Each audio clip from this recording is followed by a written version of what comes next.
Assalamualaikum warahmatullahi wabarakatuh. Di sini saya akan menyampaikan mengenai perencanaan keuangan. Kenapa perencanaan keuangan itu penting? Karena kita itu memiliki tujuan, entah itu tujuan finansial maupun tujuan hidup. Nah, di sini setiap kita memiliki tujuan, pasti kita memiliki rencana yang akan kita lakukan untuk mencapai tujuan tersebut. Tentunya rencana-rencana kegiatan yang akan kita lakukan itu haruslah efektif dan juga efisien untuk mencapai tujuan yang kita inginkan. Sama dengan tujuan finansial, kita harus merencanakan hal atau kegiatan yang akan kita lakukan untuk mencapai tujuan kita. Misalnya, di umur 25 misalnya harus memiliki ini, saya harus mandiri, saya harus punya ini, invest itu, invest ini, misalnya seperti itu. Nah, untuk menuju ke sana berarti ada rencana yang harus dilakukan, misalnya menabung, lalu memisahkan antara kebutuhan dan juga keinginan, berhemat, dan melakukan kegiatan-kegiatan yang lainnya yang tidak bersifat boros atau konsumtif. Tanpa perencanaan, penghasilan yang kita terima itu bisa keluar tanpa arah yang jelas. Dan itu akan menjadikan diri kita itu menjadi orang yang boros atau konsumtif.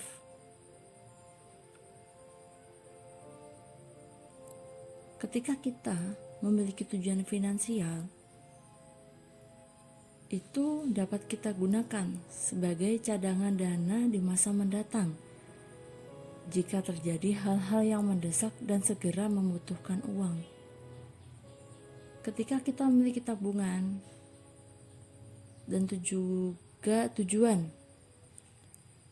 finansial yang jelas, kita bisa memenuhi kebutuhan kita sendiri tanpa meminta pada orang tua atau meminta pada orang lain. Dan juga kita bisa memenuhi hal-hal yang mendesak tadi dan membutuhkan uang yang sangat banyak karena suatu kepentingan atau kondisi tertentu. Oleh karena itu memang perencanaan ini sangat penting agar tujuan yang kita inginkan itu bisa tercapai dengan baik. Fakta-fakta generasi milenial, yang pertama, traveling. Anak muda itu pasti menyukai traveling, entah itu pergi ke mall, ke pasar misalnya, ke swalayan, ke pantai, ke taman bunga, spot-spot foto atau lain sebagainya, itu sangat disukai oleh anak muda. Ya, tidak memungkiri bahwa memang traveling ini akan membuat diri kita itu menjadi lebih segar, lebih terhibur, mengeluarkan kepenatan yang ada di dalam diri kita, dan juga membuat kita lebih semangat untuk kembali beraktivitas. Lalu yang kedua itu kreatif. Generasi muda itu penuh dengan kreativitas.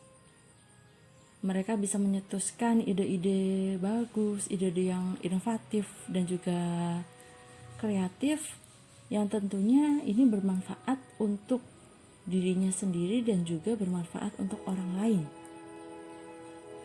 Yang ketiga, entrepreneurial spirit. Di sini semangat jiwa wirausahanya itu sudah mulai muncul. Dia bisa menciptakan suatu produk, bisa memasarkan produk, bisa mempertahankan konsumen, memperluas jaringan pasar, menambah komunikasi, menambah jaringan dengan orang lain. Jiwa-jiwa seperti itu memang sudah ada dalam generasi milenial.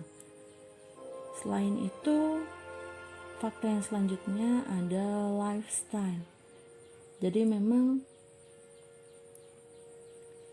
generasi milenial itu tidak bisa jauh dari adanya lifestyle, karena memang itu sudah berdampingan sejak dulu. Dan tentunya generasi milenial ini harus harus menyaring manakah lifestyle yang bagus, lifestyle yang bisa menunjang kehidupan kita itu menjadi lebih baik lagi. Bukan hanya sekedar memenuhi lifestyle, tetapi tidak memberikan dampak yang positif. Yang selanjutnya ada internet. Dari internet ini kita bisa berkomunikasi, memperluas jaringan, dan tentunya bisa sebagai sarana untuk kita mempromosikan atau kita memperkenalkan produk atau bahkan budaya kita ke orang lain yang belum tahu tentang budaya atau produk yang kita miliki. Biasanya internet ini bukan hanya untuk sekedar kayak telepon, chatting, nonton video, itu juga bisa dibuat sebagai sarana untuk game, bisa mabar. Biasanya kan anak-anak muda itu sering mabar, sering menemukan teman melalui internet. Dari game juga bisa menemukan teman, bisa sharing-sharing, dan juga bisa belajar dari game dan juga internet. Seperti itu. Yang mana memang fakta-fakta inilah yang terjadi dalam generasi milenial, dan tidak bisa dipungkiri memang generasi milenial itu tidak bisa jauh dari fakta-fakta tersebut. Nah, untuk tujuan finansial berdasarkan fakta-fakta tadi itu, kenyataannya generasi milenial itu banyak yang konsumtif dan juga memenuhi keinginan terlebih dahulu baru memenuhi tabungan atau kebutuhan. Nah, konsumtif di sini itu kayak misalnya anggarannya untuk beli ABCD ternyata itu bisa sampai Z. Beli ini, beli itu, padahal belum tentu barang tersebut atau produk tersebut kita butuhkan, tetapi ya kita beli aja karena misalnya imut, lucu, barangnya itu kayak belum dimiliki sama orang lain atau apa. Nah, itu kadang-kadang bisa membuat diri kita itu menjadi lebih konsumtif. Lalu ada juga keinginan yang dipenuhi itu lebih banyak daripada saving dan juga kebutuhan. Nah, karena konsumtif tadi, konsumtif itu kan biasanya atau identik dengan kita itu memenuhi keinginan, yang mana keinginan itu biasanya bersifat objektif, tergantung selera, hasrat, sifatnya itu mengikat, dan ini berkaitan dengan kepuasan diri seseorang. Ketika keinginan semakin banyak dipenuhi, otomatis alokasi yang digunakan untuk saving dan juga kebutuhan itu akan berkurang. Padahal persentase untuk memenuhi keinginan itu adalah 5%, saving 30%, dan juga untuk kebutuhan adalah 65%. Jadi memang ketika kita tidak merencanakan keuangan, kita bisa melebihi batas anggaran yang sudah kita tetapkan, yang tentunya itu akan membuat diri kita itu lebih boros dan juga konsumtif. Bahkan bisa kita kehabisan uang waktu di hari-hari terakhir, akhir bulan lah, seperti itu, katakan seperti itu, di akhir bulan. Kalau misalnya perencanaannya nggak jelas, itu nanti tujuan akhirnya juga tidak dapat tercapai. Lalu tujuan belajar mengelola keuangan itu apa? Yang pertama, keuangan itu nanti dapat digunakan secara efektif dan juga efisien. Dalam hal ini, efektif dan efisiennya itu adalah ketika kita mengelola uang, kita memiliki tujuan finansial yang jelas.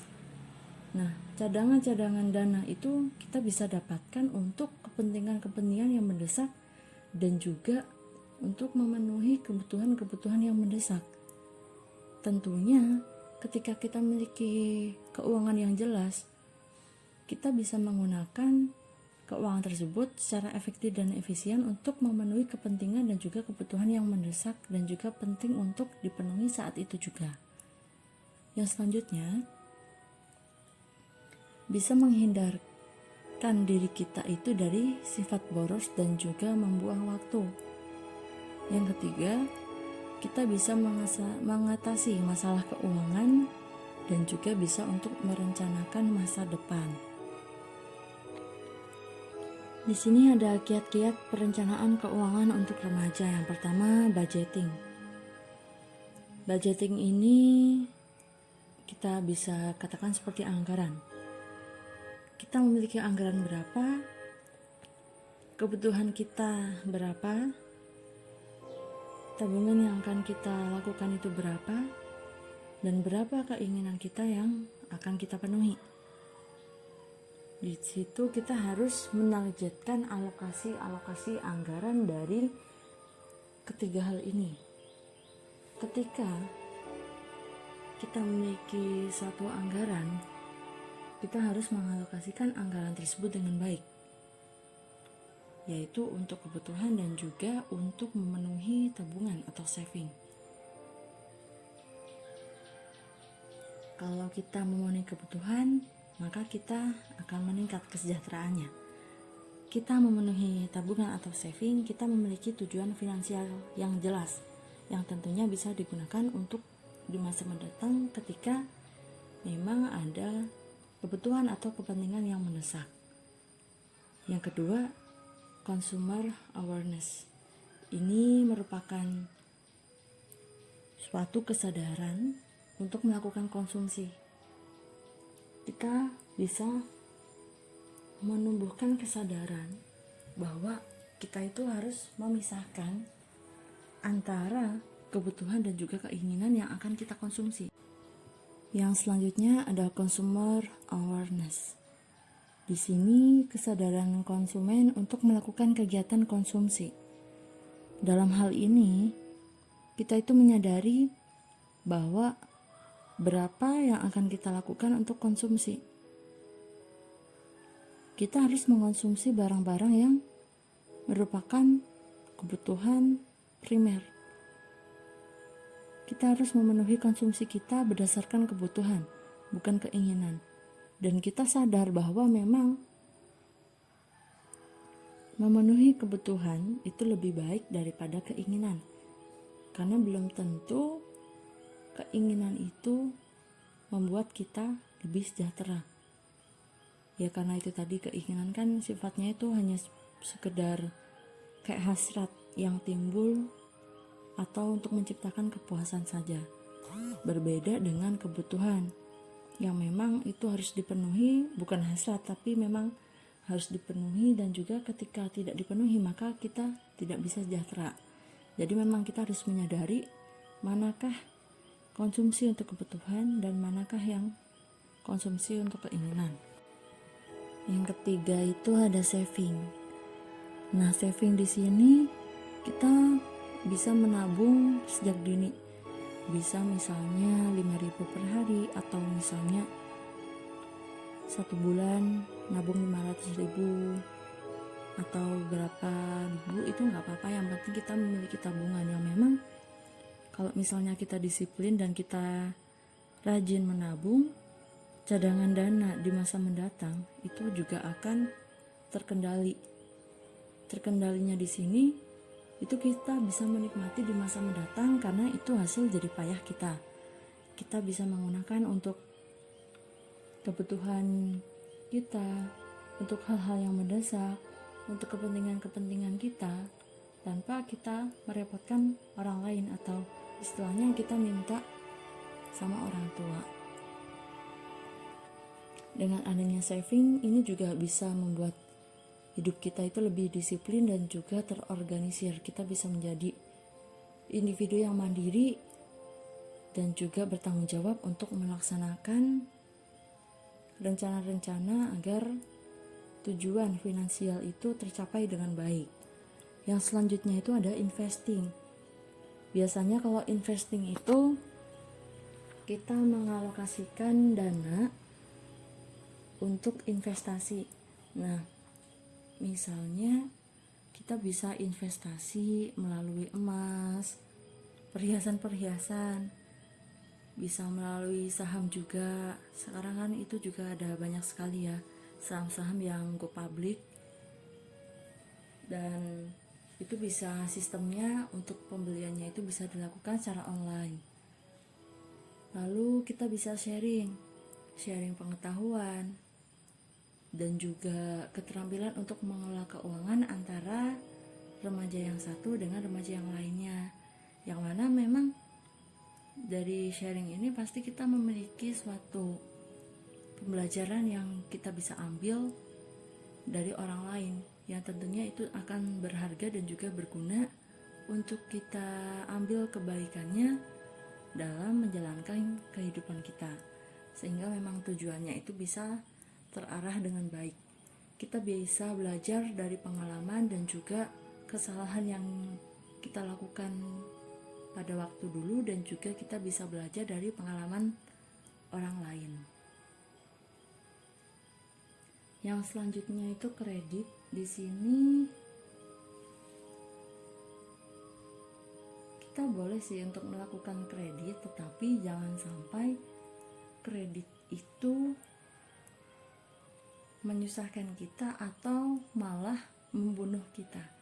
Dalam hal ini kita harus mengurangi konsumsi dalam bentuk kredit. Kalau misalnya kredit kita itu banyak, dalam hal ini kita melakukan konsumsi dengan kartu kredit dan itu hasilnya banyak, sedangkan pendapatan kita tidak sebanding dengan apa yang kita beli, itu nanti kita akan sulit untuk mengembalikan uang dari kredit tersebut. Ya, misalnya gini, kita belanja dengan kartu kredit itu bisa sampai 100 juta, tetapi pendapatan kita per bulannya dalam jangka waktu beberapa tahun itu kurang dari 100 juta. Nah, di situ kan kita harus mencari uang lagi untuk memenuhi atau mengembalikan kredit tersebut, dan itu memang kalau misalnya kita tidak bisa mengembalikan, ya tentunya kita akan terkena kasus dan juga ada sanksi tertentu. Dan lebih baik kita menggunakan transaksi itu, jangan menggunakan kredit karena untuk meminimalisir hal-hal yang tidak diinginkan. Perencanaan keuangan itu sangat penting dilakukan agar tujuan keuangan itu dapat terorganisir dengan baik. Kita bisa menghindari tindakan yang boros dan juga membuang waktu. Kita juga bisa meminimalisir ketidaksiplinan diri. Dengan perencanaan, tujuan akan finansial kita dapat tercapai dengan efektif dan juga efisien. Itu saja yang bisa saya sampaikan, banyak salah dan kurangnya saya mohon maaf. Terima kasih atas perhatiannya. Wassalamualaikum warahmatullahi wabarakatuh.